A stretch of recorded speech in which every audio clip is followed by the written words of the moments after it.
rejects ruling, vows to petition NJC. Accord deregistration violates appellate court order.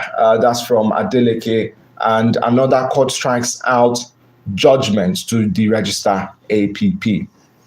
Tinubu tasked judiciary to ensure swift, fair justice. That's on the front page. Continues on page 6, and that's it for the Daily Independent. On Al Jazeera, Nigeria, we have Kwara APC Elders Caucus rejects Speaker Danladi as governorship candidate. The headline, we have Why Amechi is Atiku's presidential running mate, ADC spokesman, says Atiku Amechi ticket will energize coalition. You want to read more on that story, you can find it on page 9 of Al Jazeera, Nigeria. We have FACC shares 2.25 trillion naira April revenue. You can find that on page 8. Kano mass wedding of 1,500 couple to gulp 1.5 billion naira. You can find that on page 2. ADC deregistration judgment violates appeal court order, Adeleke. That story is on page 17. We have NEMA begins flood disaster preparedness response campaign in Akwa Ibom. That story is on page 15. Troops rescue widow of late army spokesman. That story is on page 2. Federal government resumes mass trial of terrorism suspects. That is on page 4. Dangote to revive Olakola Free Trade Zone in Ondo State. That story is on page 20. And that's it for Al Jazeera, Nigeria. All right, now to the Observer's Times, we have court orders INEC to deregister ADC. 4 other political parties. Mark assures members the ruling won't stand. Kenneth Okonkwo dumps Atiku over the choice of Amechi as running mates. That's the major story from the Observer's Times and starts on page 1 of the paper. Customs intercepts 3,310 jerry cans of smuggled vegetable oil. Page 4. Kano 2027, NDC's Guazo picks Kwankwaso's son as running mate. Page 5. NDLEA intercepts drug consignments in 7 states. Page 4. We'll fight with our blood to make Nigeria safe haven, AGF says on page 7. FG moves to curb rising cooking gas prices. Page 2. And Kogi's forest will be reclaimed from kidnappers, terrorists, Governor Ododo on page 3. That's it for the Observer's Times. And on Vanguard, we have the headline which says inflation rates hit 15.93%, rising third consecutive month. That is on page 19. Xenophobia. Our artist shows are being cancelled across Africa, says South African minister. You can find the story on page 27. On terrorism, federal government resumes mass trial of 600 Boko Haram suspects. Interesting. That story is on page 4. And we have General Abdusalami who says, why I dumped Abacha's transition program. You want to know more about that story, you can find it on page 4. The registration verdict. Atiku, Mark, Adeleke film vowed to be on ballots. Why court ordered INEC to deregister parties? You're playing with fire. ADC wants Tinubu's government. Atiku fingers Tinubu over plot against opposition. Ruling violates appeal court order. Adeleke. Our sacred institutions must not be sacrificed on altar of politics, Obi. You can find all that on page 5. And we have kidnapped Kwara monarch dies in captivity after 18 million naira ransom payment. That's a lot of money. You want to read more on that story, you can find it on page 6. Danladi popular convincingly won Kwara APC Gobert context. APC elder stakeholders say that story is on page 15. ADC picks Amechi as Atiku's running mate for 2027. That story is on page 9. And finally, federal government auctioned Lagos Hotel, 3 property forfeited by drug lords at 6.1 billion naira. And you can read that story on page 6. All right, so those are the papers we looked at this morning. We looked at the GWG.ng. We looked at the Standard Times, the Daily Independent, Observer's Times, as well as Daily Global, Daily Sun, Al Jazeera Nigeria, and finally Vanguard. All right, so on the front pages this morning, the deregistration of parties like the ADC, Accord, which I would say are, 2 parties that have been in the media and the news because of those who are in the party, going into the elections slated for this year and in 2027, the presidential governorship as well. You have accord with Ademola Adeleke, the governor there. So it just puts them in a tight spot as it is. But I'm definitely sure that these individuals will go to the courts today. I'm sure to fight for themselves, because I feel like they have the right to do that. It's not, I would say it's not fair to them, because they've met all the mandatory necessities and all of that. So I feel like they should be given a chance to propose their rights as the rightful candidates for the parties. Yeah, Adeleke, Atiku already speaking about it, that this ruling by the court was reckless, also endangering our democracy, multi-party system, which we practice as well. But I don't know what was going through, the judge who gave that judgment, what, was put to him in terms of fact to say, they register, the parties to direct INEC to do that. But considering that these parties, INEC even has attested to how these parties, some of them have already met all the requirements and all of that. Yeah. Then recognizing their candidates as well for election. So what does that mean? And to the best of my knowledge, I know we do not have where you can have an individual candidate, running on his own without a platform, a party, and all of that. So it will be very interesting in the next few days what the courts will be doing here and there. I'm sure there'll be different courts, active, trying to get different injunctions or ruling against this one. Well, another interesting one, though, on the ADC, Kenneth Okonkwo dumping Atiku over Amaechi VP pick is quite tricky, because for Kenneth, he was talking about how he hoped or wanted a Southeasterner to be the vice presidential candidate. And then Rotimi Amaechi, talking about in the past as well how he's an Igbo man, Amaechi, his name and all of that. Okay, he might be from, the South, but probably also from the Igbo, speaking side and all of that. So it's a bit of a, conflicting interest there, I must say, for Kenneth. Well, some have also even accused him of who was trying to position himself as VP. So I'm sure he'll be speaking to that as well going forward. He'll definitely have something to say. So please, Judge Peter Lifu, we need you to say something on this ruling. Yeah, we're definitely going to be getting the CTC of that one very soon as well. Well, in other news, I don't know how the federal government is going to step in to curb the rising price of cooking gas, which is on the high side. It's also a story that's on the front pages, with federal government moving to curb rising cooking gas prices. I don't know how they're going to step in. They have to do something about it. Yeah, I think it's going for 2,500 naira per kg right kg. Now. Will it be only cooking gas? I mean, there are people who use coal. People are buying coal now for 9,000 naira. That woman who sells akara by the roadside on your street, like a bag of charcoal is 9,000, 6,000 naira. Can she afford to continue doing that for her business? Or firewood, they say now is going for, I think they said 3 sticks, 900 naira, thereabouts. So can that person who's just managing their roadside business keep up with all of this? So is it only cooking gas?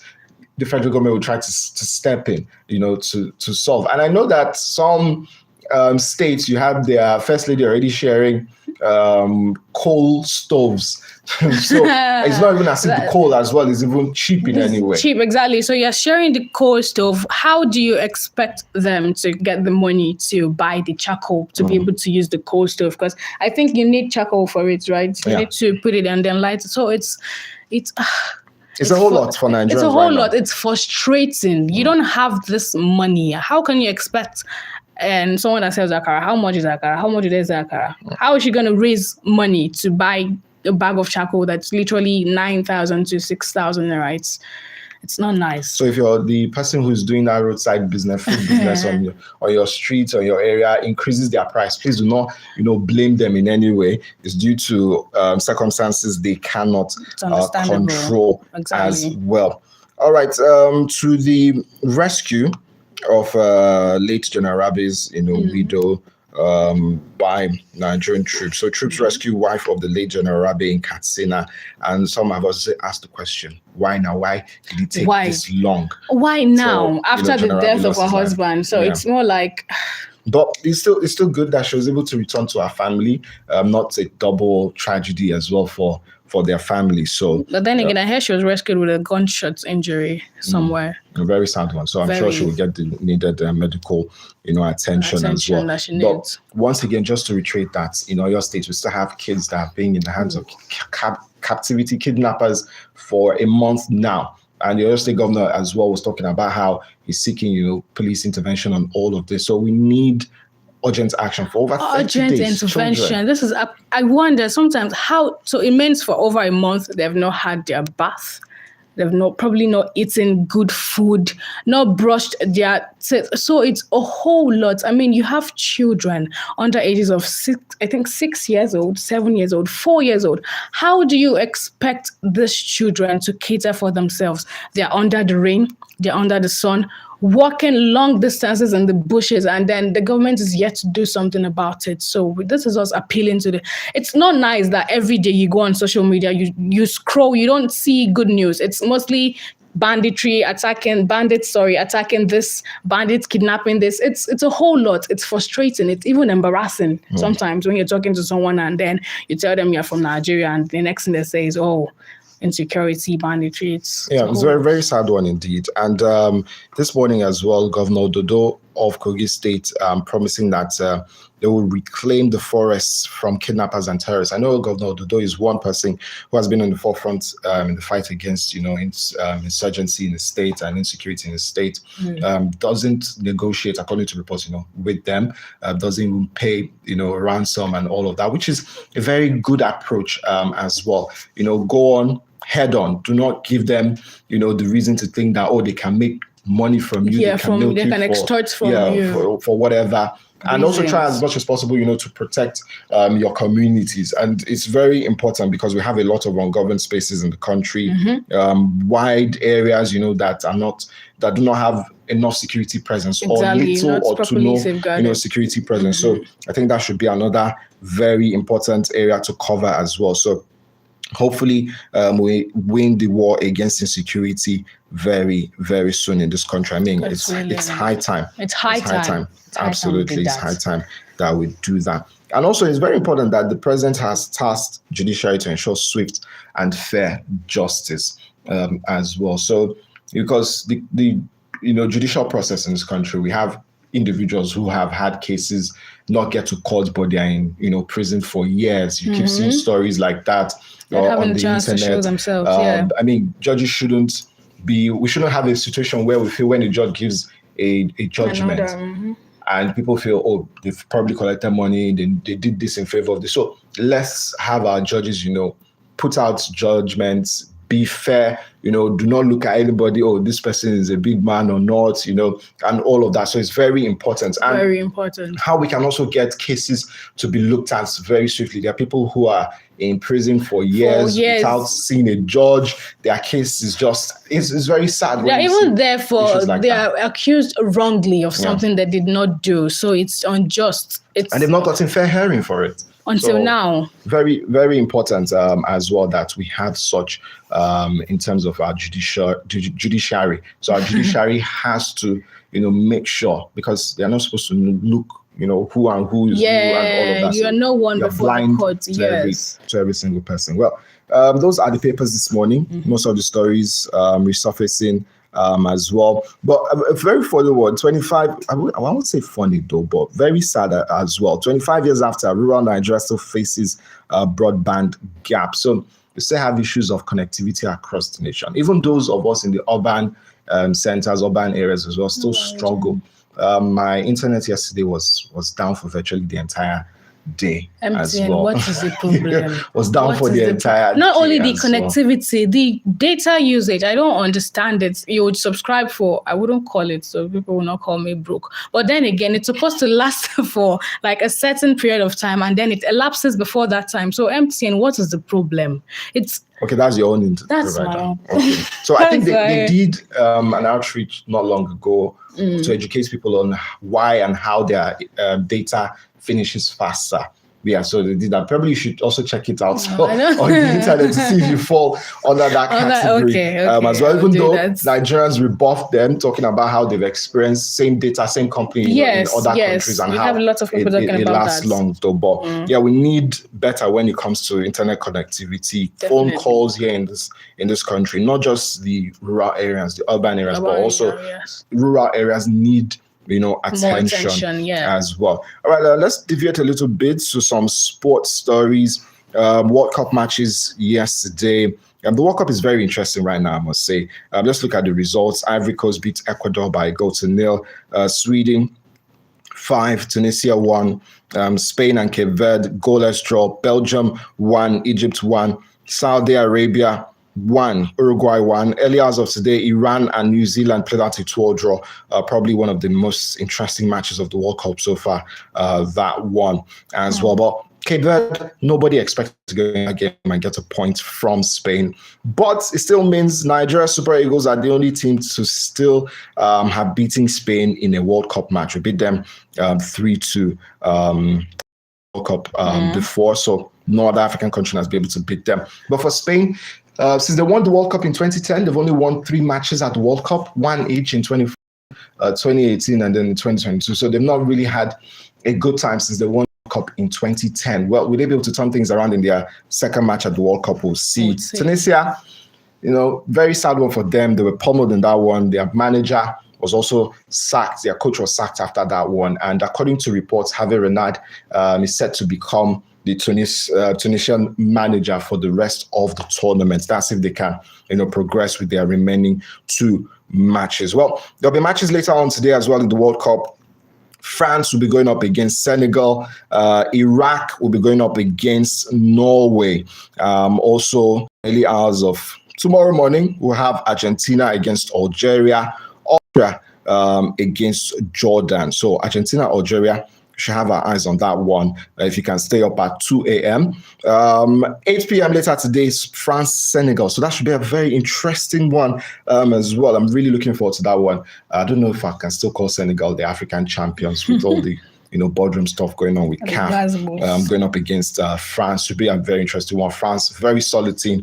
Same for Senegal. But also we know that some African countries have been falling short on the world stage. But this looks like a platform they can do well. Most African countries, we're used to the heat, humid weather. Some European countries might struggle with it, but we've seen the likes of Egypt survive it, Ivory Coast as well, survive it. So we hope that they can do that and probably get a result against France. All right, so that's it for sports and the papers this morning. The newspaper review will definitely return tomorrow morning as well on this dial. Coming up in a bit, we'll be joining our network studios hopefully for Fact File at 8:30 a.m. And then hopefully we're bringing you Political Platform live on YouTube at 9 a.m. to 10 a.m. So do stay with us. My name is Chooks. And I am Nice Forth. Good morning. Good morning.